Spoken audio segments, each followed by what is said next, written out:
great events. Also, our calendar of events, you can find it on our main webpage. There's a PDF document that has everything listed out like on one page there. So, tonight, for the talk, we've got Evalynn Trumbo, who's actually a member of Wichita Audubon Society Board for the last couple of years. And Evalynn works at Wichita State University as a research project manager in the Biological Sciences Department. She has a bachelor's degree from the University of Missouri-Columbia in Fisheries and Wildlife Science. Her master's degree is from the University of Illinois in Natural Resources and Environmental Sciences. She's an avid birder, originally from Missouri, and she's worked in a variety of states doing all kinds of field work with birds. So she's going to tell us about managing grasslands with birds in mind tonight. Thank you. Thanks, Mark. I'm going to make sure this started like buzzing. If that's I might be able to just talk causing loud. problems, we do have another one. I might be able to talk loud and I don't know. Let's see if this works. I don't know. If you need it. Okay, I'll use this and see how it goes. Okay, can everybody hear me all right? Okay, excellent. I just have to remember to keep it really close. So thanks, Mark, for introducing me. Like you said, my name is Evalynn. I work at Wichita State University. I actually work on a large two-state project in Kansas and Colorado, and I'll get into that towards the end of my presentation. But I just wanted to share about how we manage grasslands in the Great Plains, keeping birds in mind, which is our favorite animal. So I just first wanted to give a little bio about myself. It's very dark in here. I guess I would consider myself more of an avian ecologist. Most of my experience has been with birds. More recently, I have got into rangeland ecology, and so that incorporates grasslands, any sort of landscape that people are using for managing livestock or that is being grazed typically. But I have worked in a variety of habitats from forests to shrublands, grasslands, mainly focusing on birds. And so my work, my interest for birds actually started at Mizzou in Columbia, and I progressed to getting a graduate degree at University of Illinois, mainly looking at the golden-cheeked warbler and their post-fledging ecology. So I was actually running around tracking baby golden-cheeked warblers and seeing how well they survive and what kind of smaller microhabitat traits they're using and any behaviors associated with that. But more recently, the past 5 years, I have kind of migrated, if you will, to working in grasslands. And this mostly started at North Dakota State University. So I was working in Fargo for a while at some of the research stations. And they look at a lot of different grazing practices within grasslands in the state. And they look at a lot of things within those, including birds, arthropods and insects, plant communities, and how these practices impact all of those things as an ecosystem. So I actually worked a lot with western meadowlark in this state on some of the research up there and looking at sizes of their territories in relation to how they manage grasslands. So grasslands overall have a kind of complicated history in North America. They span across most of the Midwest, all the way up into Canada, historically even reaching into Indiana, all the way over to Illinois and parts of Indiana as well.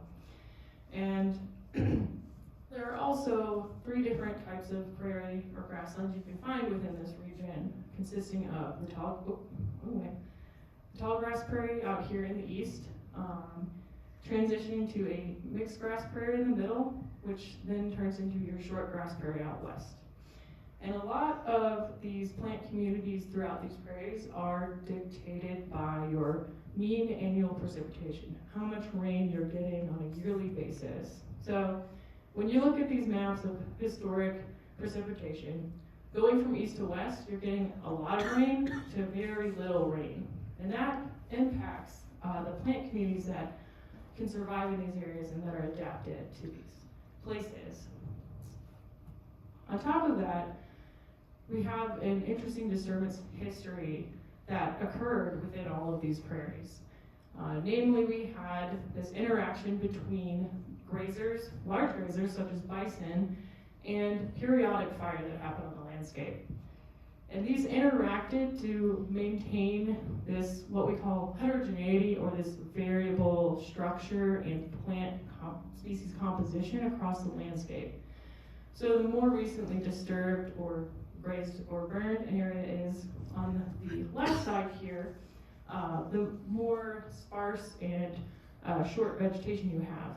And as areas go through or have less disturbance over time, they have taller, denser vegetation. And so this plays a key role in also dictating how plant communities structure themselves and physically appear on the landscape.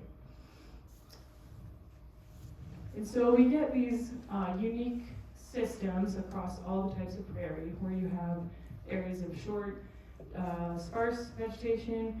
We also get a variety of flowers across all of these, ranging all the way up into your tall grass prairie. So on the left are just some pictures, examples of short grass prairie out west, and then you get the transition, like I mentioned, of mixed grass prairie, all the way up to your tall grass, where we're getting plants that are above our heads. And these are important for a lot of wildlife communities out there. So supporting your grazers, like historical bison, prairie dogs, other mammals like hares, rabbits, pronghorn, your reptiles, arthropods, or insects, like there's ants in this picture if you couldn't tell. And of course, the main thing we're here for tonight is birds. Across these landscapes, birds are choosing areas that they prefer for a variety of reasons. So when we look at songbirds, for example, we see a lot of research that shows how different birds structure themselves or choose spaces in these grasslands based on structure and sometimes species of plants. For example, on the left, you can see, let's see if I can find this. Okay, right here, you can get your chestnut-colored longspurs or mourning doves that prefer a little bit more sparse vegetation or bare ground for nesting, whereas you get more or less disturbed vegetation in grasslands. You get your dickcissels and meadowlarks, and in some regions your clay-colored sparrows. And what's interesting is we can even see this differentiation between specific guilds of birds like waterfowl. Some research out of North Dakota, while I was working there, found ducks are differentiating between these gradients of vegetation structure as well. So you get, your northern pintails like more of the open habitat in grasslands, whereas your American widgeons prefer that tall, dense vegetation to nest in. Now, of course, these are nesting preferences, but these structural differences also matter across a bird's entire life cycle. So I have a little prairie chicken here on the right, and it's looking at two different structures of grassland habitat, where there's tall, dense grass in some areas, and then maybe some other areas is more bare ground and a little bit of shorter vegetation. So when it's going through different parts of the year in its life cycle, it's going to be selecting habitat based on what its needs are. So for example, during the breeding season, it might pick an area that has more tall, dense vegetation to nest in, because it can hide from predators. Its nest is more concealed. However, once those the eggs hatch and it's going into brooding, then they may need more areas that are open, have more bare ground to forage in, to find prey items or seeds. However, that also increases your risk of depredation. So it's nice to have this, what we call mosaic of both types of structure within a landscape. And some birds, like prairie chickens, need a large area to satisfy their life cycle requirements.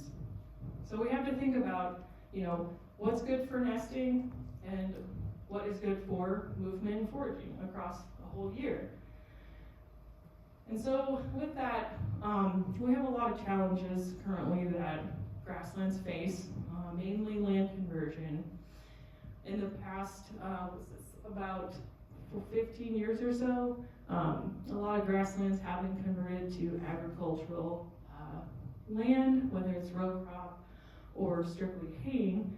And of course, we as people need food, we need places to grow that food, but we are turning over a lot more grasslands in the Great Plains to promote this as well. On top of that, our remaining grasslands are facing high woody encroachment. So you can see on this graph on the right, land use conversion is still a lot higher. This is about 15 years ago, 20 years ago almost. But tree cover expansion that's coming out and moving westward is also becoming a problem, and is a huge problem. We know in Kansas, we have a lot of eastern red cedar that's encroaching on our grasslands. So that's strictly taking habitat away from birds and converting it more to shrubland and eventually forest. A third problem is invasive species.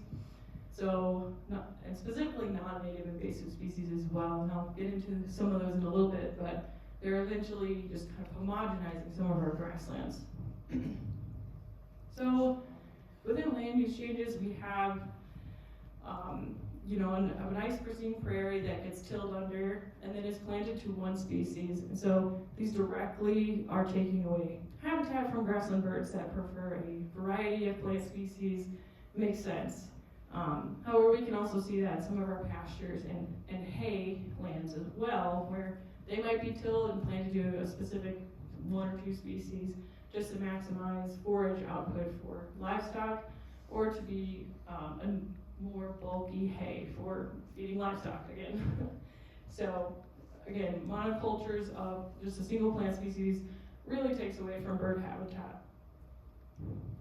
And here you can see just a time lapse of a couple photos for woody encroachment. There's more than one woody type of species that's impacting the Great Plains as a whole. But in this case, we have a lot of problems with cedars, and we also have Siberian elms as well. There are also native species that can encroach, and this is mainly due to just a lack of disturbance, as I previously mentioned. I do want to note in this photo, you can see this tree here, it looks like it got a little bigger in a couple years, but this photo's cut off right here, so you have no idea what happened to this tree. But overall, you can just see, even within a few years, we're getting trees that are just creeping up this hillside that was formerly just all grassland, kind of nice pristine rolling hills. And then of course we have non-native invasive species. So we have things like Sericea lespedeza, your Japanese brome, the Kentucky bluegrass, smooth brome, old world bluestem, and a lot more. And a lot of times these species just overtake grasslands as a whole and homogenize or make the whole grassland uniform, which cuts out a lot of the habitat that some of these birds need. So with all of these things in mind, what happened to grasslands? Well, we have lost, there are estimates up to about 90% or more of grasslands, and they have been converted to this kind of matrix of different land uses. So you can see these irrigation circles here for different uses, corn, soy, what have you. But then you can also see there are still patches which are likely pasture or possibly just hay areas mixed in there. But you can also see there's probably some woody encroachment in this one, and then there's some more fields over here, which who knows how they're managed. So there are some geospatial programs that you can use to kind of estimate or guess what they're being used for, and there's also land registries as well. But generally, all the grasslands are lost, degraded, and highly fragmented. And so what that looks like is kind of these uniform looking, possibly overgrazed areas, and the same kind of structure across the whole landscape of the grass all being the same height. And that current grassland management we have is typically managing grasslands the same every single year. So when you look at photos of typical management, we see a lot of these places. They look either very short, pristine. I'm not sure what kind of pasture this was, but it looks quite overgrazed, even though it's very green. It's probably very much the same species. And the same goes for the bottom photo here. This is probably an idled field, which is another type of management where we aren't doing anything to it. There was a thought for a while to just let it go and let nature have its way and then hope for the best. But that's also not ideal for managing our grasslands.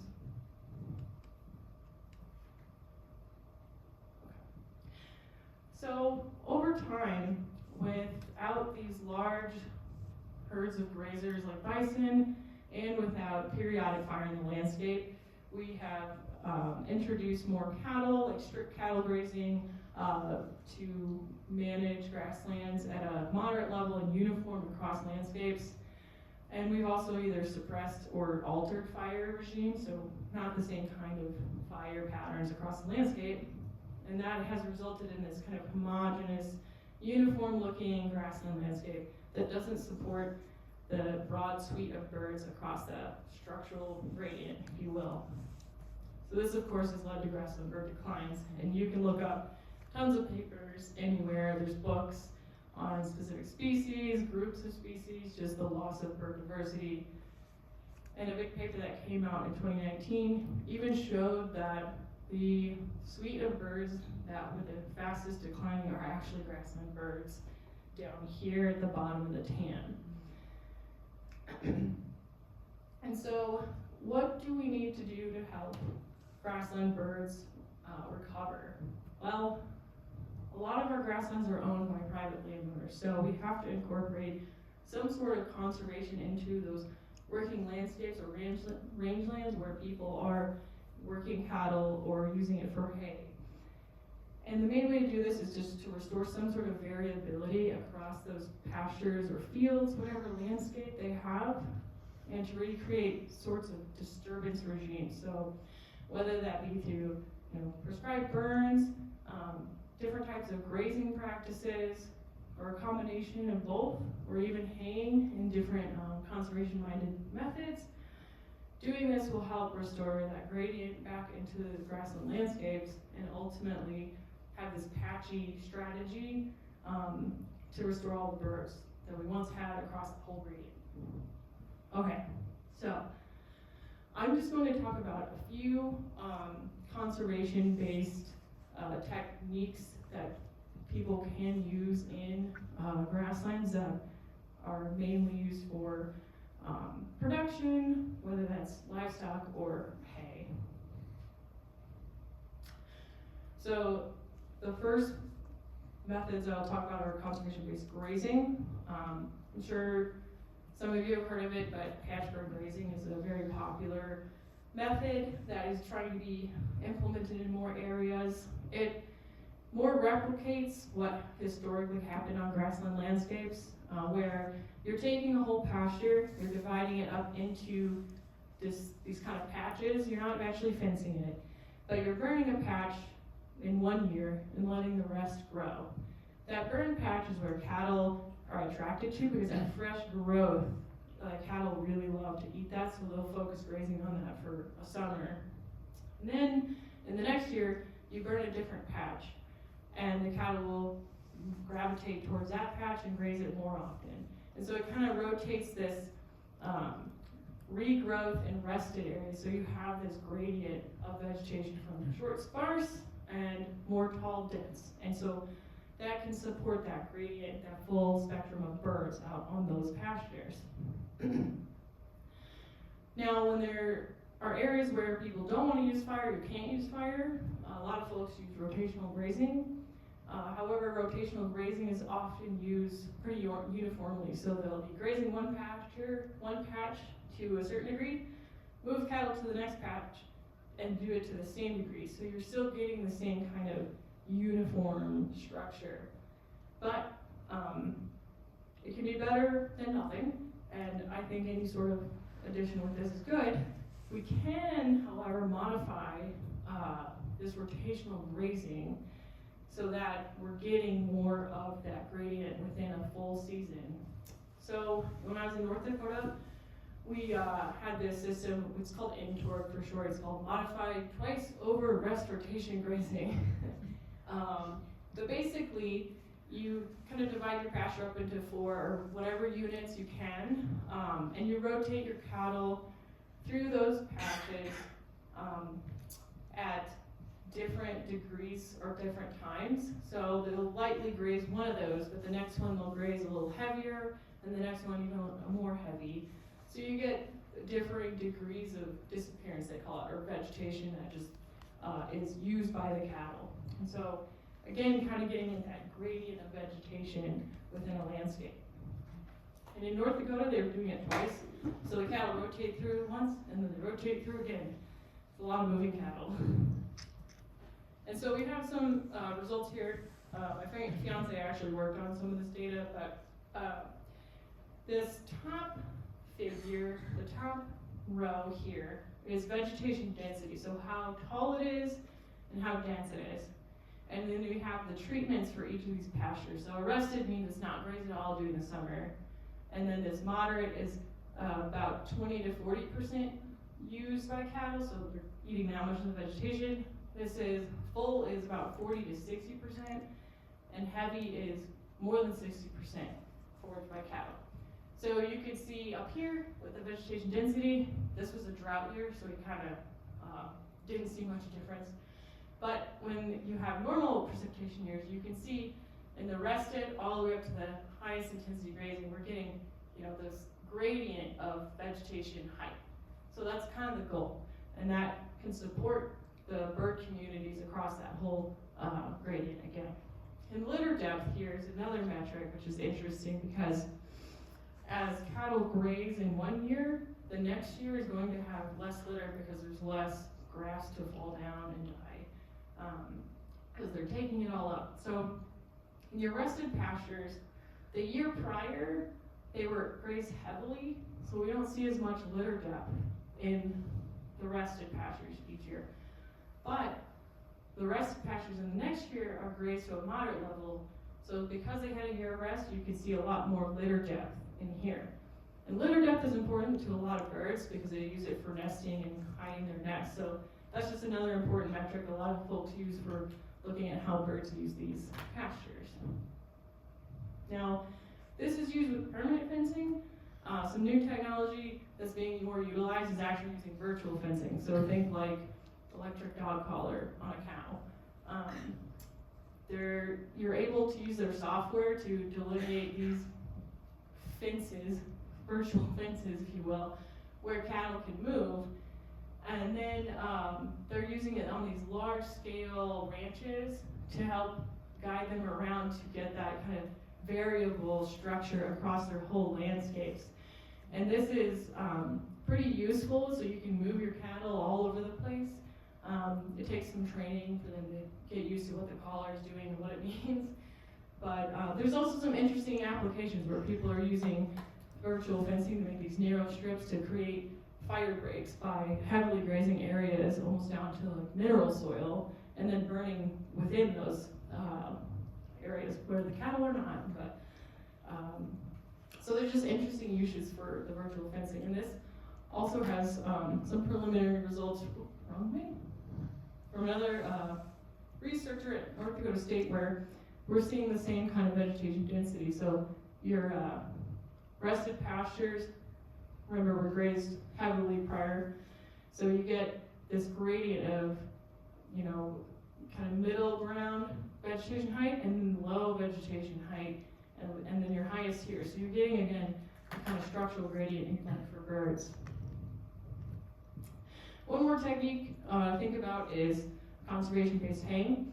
So for folks that don't have cattle, don't want to burn, you can hay in ways that actually can help create that structure, but the timing is key. You don't want to hay during the primary nesting season, which for Kansas goes to July 15th. So haying any time after July 15th is great. In regards to birds nesting, it can provide a structural gradient depending on how you do it. So we've seen some folks who actually use strip hay in their lands. So they essentially hay just in these strips 1 year, right here, and then the next year they'll hay this strip and leave the other strip. So you get this interesting pattern. This is an actual satellite image of a strip hay field. And so when you look at it from the side, you're getting this variation of like tall, short, tall, short. So it's not, you know, the full gradient, but you are getting some heterogeneity, if you will, on these fields. Another option is block haying, where folks take just a portion of their whole field and do the whole thing, and then leave the rest. So this might be more ideal for supporting birds that have like a minimum area that they need before they'll nest in it. So this is a lot. What can we do if we don't own, you know, hundreds of acres of land? Well, we can still support farmers and ranchers who are trying to implement conservation into their production. One of the ways is actually buying bird-friendly beef. Audubon has a program called the Audubon Conservation Ranching, and they certify your beef if it is promoting bird diversity onto their rangelands. You can also volunteer in burn co-ops. A lot of the times people are restricted from doing burns because they just don't have enough personnel or equipment. We can also, you know, help with the Working Lands for Wildlife. They encourage a lot of not just bird conservation, but wildlife in general for ranchers. We can also promote removing woody encroachers on grassland. So if you have volunteer efforts or see, you know, your cedars popping up into your grasslands, you can go. These are land you own, not just going out and chopping down trees in someone's property. But you know, encouraging just removing those woodies in whatever way you can. And generally, you can just encourage native plantings of grassland species. So if you have your yard, you can plant, you know, your blue grandma or your big blue stem or little blue stem and some of your native forks as well. And then the last portion I want to get into is some of my own work. You can consider CRP. If you do own land that's marginal, kind of farmland, it's not working out great, there's an enrollment period, and you can enroll in CRP or the Conservation Reserve Program. So this is one area that still needs more work in regards to understanding grazing impacts. CRP, or Conservation Reserve Program, is funded by the USDA, essentially to pay landowners to sort of retire and restore marginal farmland to native habitat. And in this case, grassland habitat. So in Kansas and Colorado, we have a lot of land that can be used for conservation. This just shows the number of acres that were enrolled per state in CRP in 2023. So you can see there's a pretty high density of CRP in central, western Kansas and eastern Colorado. And these are two states, as I might have mentioned at the beginning, that we are actually working in for this project I'm on. So, it's kind of hard to see, but these two little circles here are where we're working with landowners who own CRP, and basically the green and blue are just two different conservation practices, designations. They're both grassland types, and they're planted to grasslands when they enroll. But we are working with a lot of landowners in this area to implement two different grazing practices permitted for our project under USDA.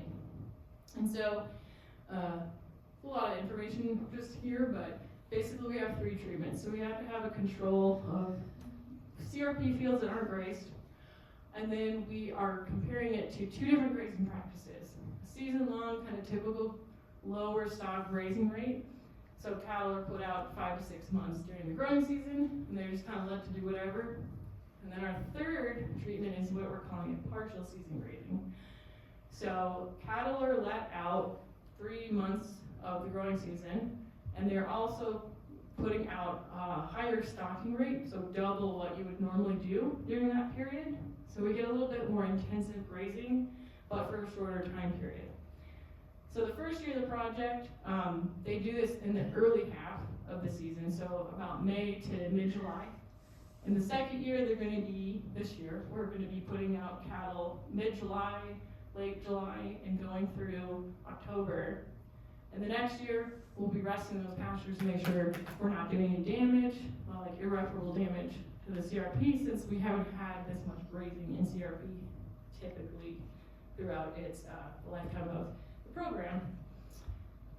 And so we're doing this, and we go out to these fields and we're recording a lot of plant data.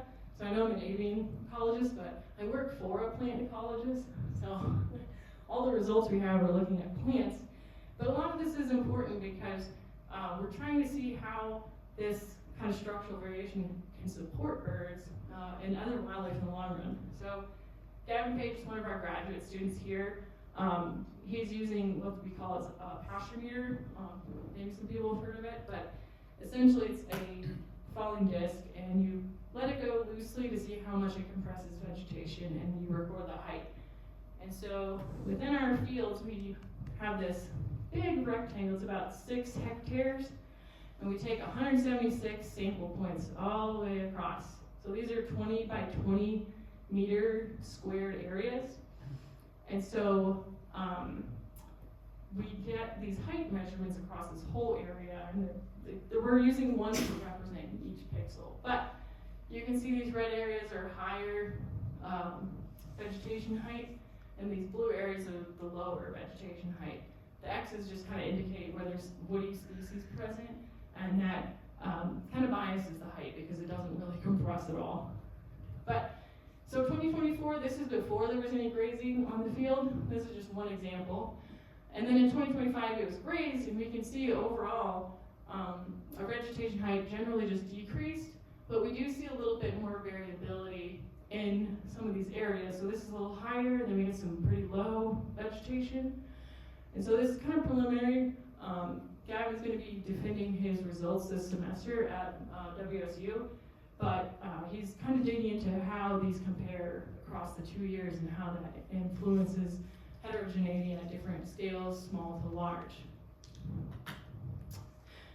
Our second grad student, Alex, is looking at plant communities and plant structure across one season and how that changes from the early part of the growing season to the late part of the growing season.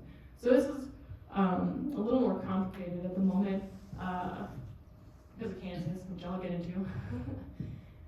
But when she was looking at vegetation height, she measured by this Robel pole here. So essentially you look at this pole from a meter high and see the highest point at which vegetation covers the pole. So just measuring density of vegetation and height. And she's looking at this CV, which is the coefficient of variation. So how much variation is there in these height measurements? So in Colorado, compared to when we're comparing treatments in the early part of the growing season, so June, early June, and the late growing season, like mid-August, that's the limitations of our grad student work, but we can see that it's not changing quite so much across. However, the non-graze fields in the green here are decreasing over time. And so we're getting more variation as we're putting cattle out on those fields. In Kansas, oddly enough, they're already different. So this is the green is non-graze, the pink is partial season, this purple is the season long. I meant to mention that. But it's weird because they're already kind of differentiating. So we're trying to investigate why that might be already the case. She's also looking at plant functional groups on these fields, and so it's a little bit even more confusing, I think. We have, this, she's measuring the change from, the net change from the early season to the late season. So if it's below 0, there's a negative change. So from early to late, we're having lower species richness in Colorado, but the cover of forbs and legumes and grasses increases. And so that just kind of makes sense with general growing season patterns. But it's cool to see the differences between our grazing treatments here, where our graze fields seem to have less than the non-graze fields. In Kansas, however, we have this very variable wide error bars of the changes in group cover. And so again, she's still trying to investigate what is dictating why there's so much variability in these covers of plants. So our next steps in looking at all this project, we're actually doing some native seeding work and looking at how litter can impact seedling germination. Because the goal is to improve biodiversity of plants and hopefully improve structure, which supports wildlife and birds. So this paper published this year by my fiance, I also made this figure to kind of show how litter actually impacts a variety of systems in grasslands. But the main part we're focusing on is how litter, plant litter, can be a barrier to seeds and seedlings. A lot of our CRP hasn't been actively managed over its lifetime, so we have these very deep litter layers.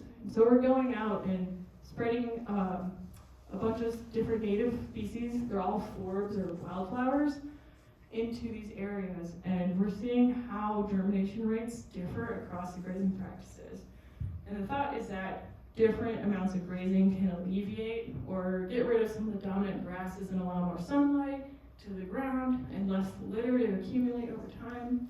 And so we're starting some of that work this summer, so we have a new grad student coming in who's going to be taking over that part of the project. Okay, so there's a lot going on here. And people are probably thinking, like, well, what's our best method? And I like to quote Chris Helzer on this, that the best grazing system is, or management system in this case, is the one that best meets the needs of an individual rancher. So not everybody can do pasturing grazing. That's like your most intensive management. It does have a lot of benefits, but not everybody can do that. And so as we kind of look at grassland management and the best ways to do this, we have to figure out what fits the goals of an area, what we can do, and what we would like to see going forward in the future. So with that, I just want to thank you all for being here, and special thanks to my audience at home, and we'll take any questions.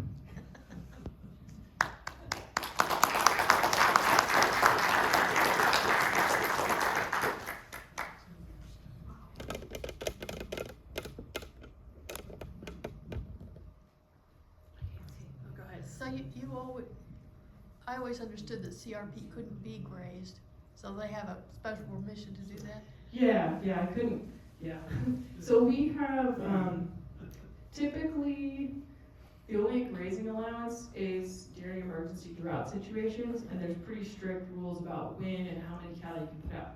So we have a special grant and agreement with FSA to actually implement basically not whatever grazing practice, but pretty intensive grazing practices without any sort of repercussion to the landowner. So typically if you go outside normal grazing, they don't pay you for the acres that are damaged. And in this case it would be all of them, but with our agreement, they can graze without fear of that. So it's a very good opportunity to kind of show the pros and cons of grazing at the same time. And the hope is to kind of inform new policy going forward and allowing some of that grazing into those fields, because a lot of them are very, very dense with litter. Did you have any trouble getting people, the landowners, to cooperate? Were they anxious to be in this study? Yeah, oh yeah. Yeah, sorry, I meant to repeat the question in case anybody didn't hear it, but do we have any trouble getting people to participate? Yes.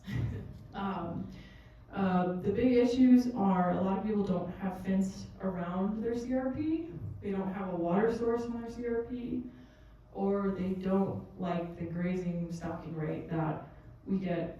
We work with NRCS to create stocking rates appropriate for the fields based on the practice that they want to do. And so sometimes people get their grazing plan and then they back out because they're like, well, this isn't worth it. I don't want to put the cows out. But we did get some agreement from the state in Kansas to be more lenient with allowing wells to be put into CRP, because they're usually pretty strict with that. For anybody who asks, we tell them what to do, and they have to do some extra paperwork for putting in a well on their field. But yeah, we work federally to help people participate, because they're kind of interested in getting more grazing out onto CRP. You said there's some reluctance of farmers or ranchers to participate in these programs. How many, do you have a lot of opportunities to get face-to-face with farmers groups to share this kind of information and these opportunities, options? Yeah, so we basically got in touch with people a few different ways. FSA just provided us with contract info for a lot of fields within the region we were looking into studying in Kansas and Colorado. But I reached out to a lot of people and actually told NRCS to, tell people about our project, and we would actually go out and meet with people in their field to like talk to them about the project. Me and some of our grad students actually went to some of the Cattlemen's Association meetings in Colorado, because we didn't have any presence out there at all. So we've met with a variety of people through some of the public meetings like that. I've also been to the Tall Grass Legacy Alliance meeting and KNRC as well. Just try to meet people, whether they're landowners or work with NRCS or FSA. So yeah, we've tried to just put out flyers as well for people to get our project out there. What is you showed the gradient where you start out with a short and it goes to the top. Yeah. So that last, is that the climax species, or does that, depending on whether it's burned or not, does that evolve where trees actually grow there? So. Yeah, so it depends. So the question is the higher end of the gradient kind of the climax for the grassland community? So it kind of depends the type of prairie. So like tall grass, you're gonna get a lot of your big blue stem Indian grass, just really tall, and usually a really thick litter layer with that. So in some of those cases, it's actually gonna be difficult for some of these trees to germinate because there is a thick litter layer, and we do see that in our CRP.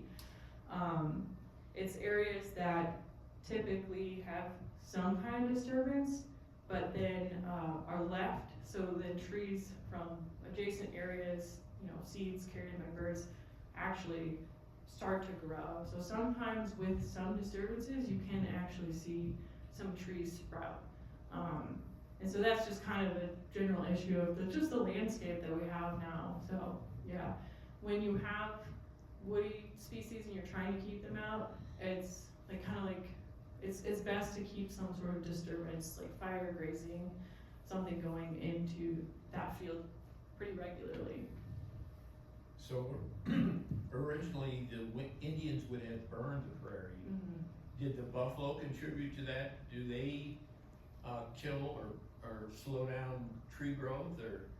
Yeah, so they, from what we know right now, bison preferentially graze grasses more than like forbs. They will, like flowers and such, but they were preferentially grazing grasses more so. But because we have, it's just a combination of kind of urban areas that have more trees growing in kind of these islands. They're spreading out from cities or, just yard plantings and that kind of thing, which we can't do much about that. We can't tell a city, cut down all your trees.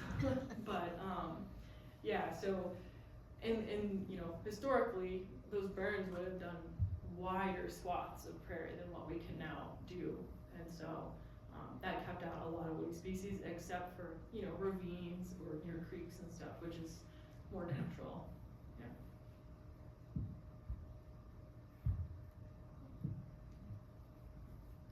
I have a comment. A few, maybe 10 years ago, I was at Symphony in the Flint Hills, and they were talking about the effect of some of the seeds that were used in CRP plantings, Mm-hmm. that they had inadvertently, someone had purchased Yeah, seeds that weren't native to the area. yeah.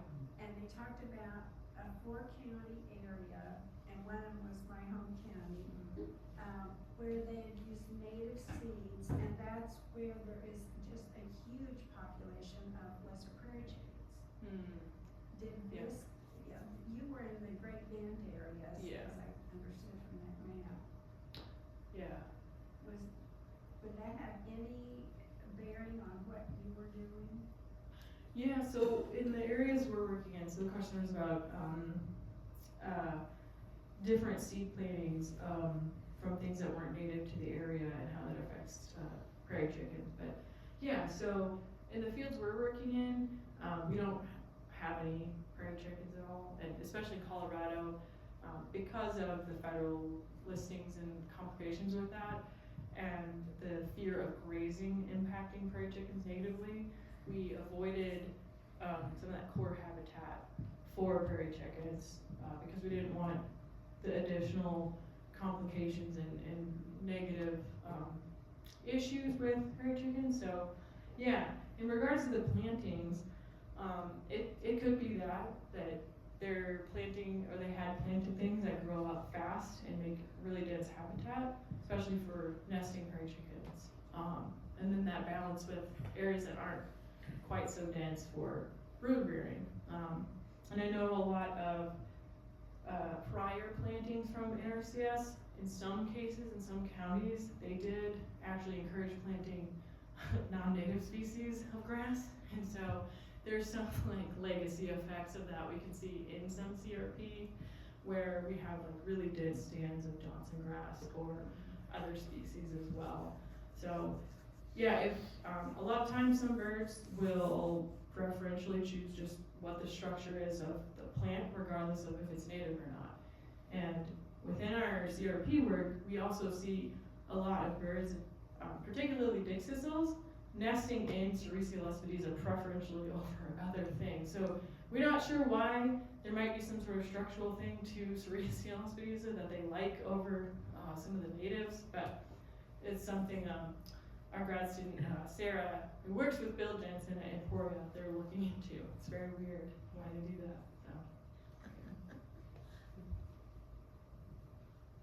So you basically work with prairies, formerly prairie land.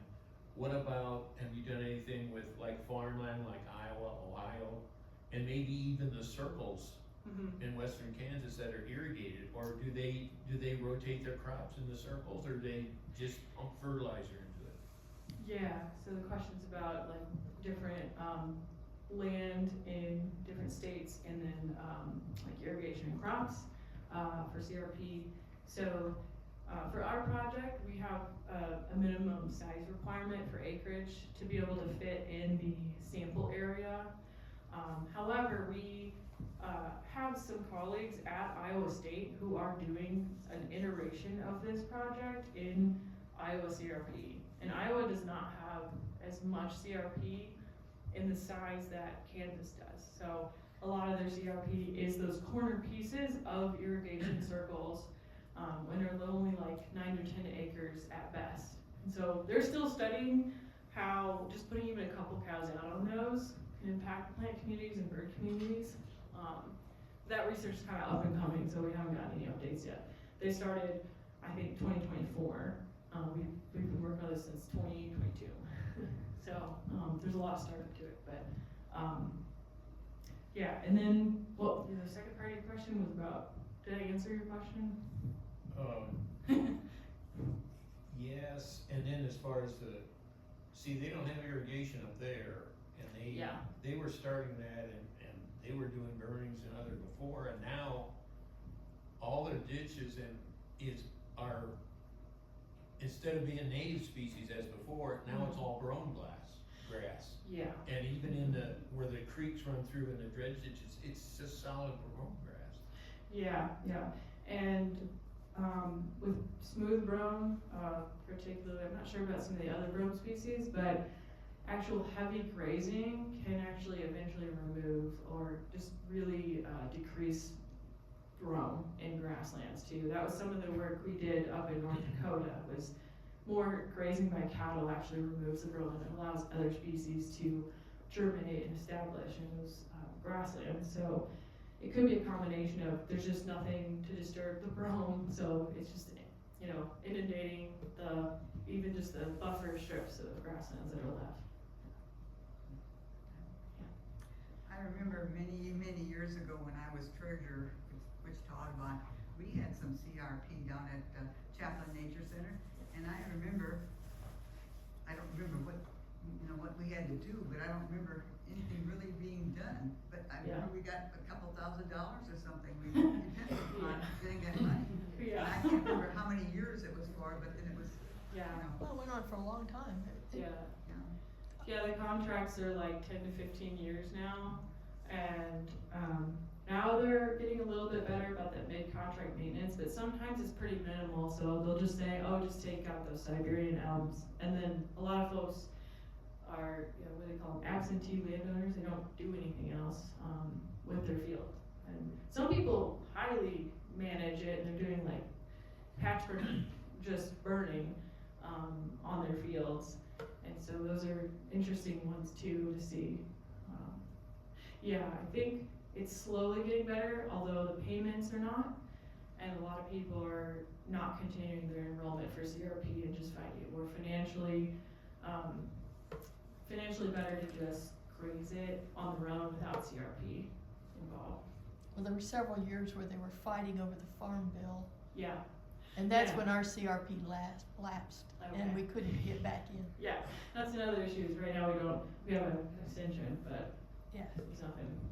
Go ahead. Does that CRP land, if you wanna put it into it, does that have to be productive before you can do that, or you can just use any old land?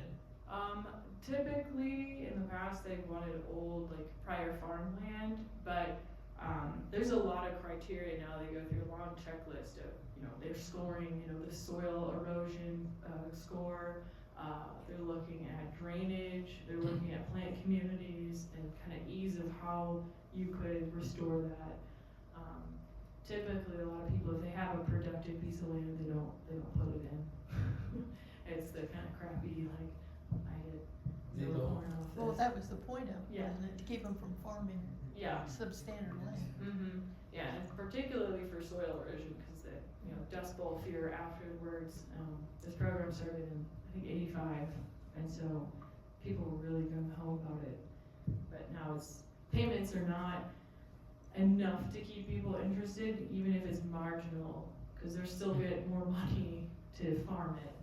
And they rotate their crops and Mhm. use fertilizers, so they're not using that debris and stuff Yeah. from that to fertilize it. They're putting in artificial fertilizers in now Mm. instead of. Yeah. Too, with that, you can still have different species left over in a seed bank. So you might plant a CRP, but you might get a lot of weird weedy stuff come in initially and take over. So it's tough. It's very tough. I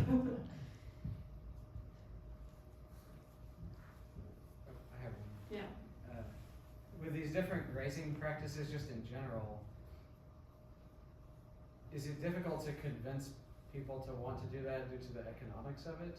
Or do you have to kind of actually find somebody who has a Yeah. ecological ethic about what they want to do with their land, or is there ever situations where it's actually best for the rancher to do it that way? There's a lot of places, a lot of our folks who it's actually better for them because it's additional forage on top of other pastures they have adjacent to their CRP. So it lessens the pressure on some of their other pastures. So, you know, if they have 50 cows, well, then I can put, you know, 15 on the CRP and have plenty of forage for all my herds of cattle. So that happens actually quite a bit with our project. It's hardest for people who want to graze but don't have their own cattle, so they're working with like a tenant or some neighbor to put cattle out there, and so it's usually a little more tricky with those situations. But particularly in Colorado, a lot of folks out there own like thousands of acres, and they'll have like their corn area or their milo, and then they have pasture, and then they have CRP. So it's just kind of this matrix where they just add in the cattle. Yeah. So how long does this study run? Yeah, so we are funded through 2027, September 2027, so it ends in the federal fiscal year.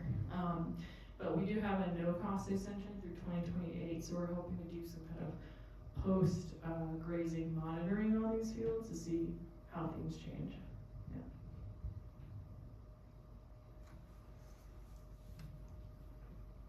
Cool. All right, thank you, everyone. Thank you.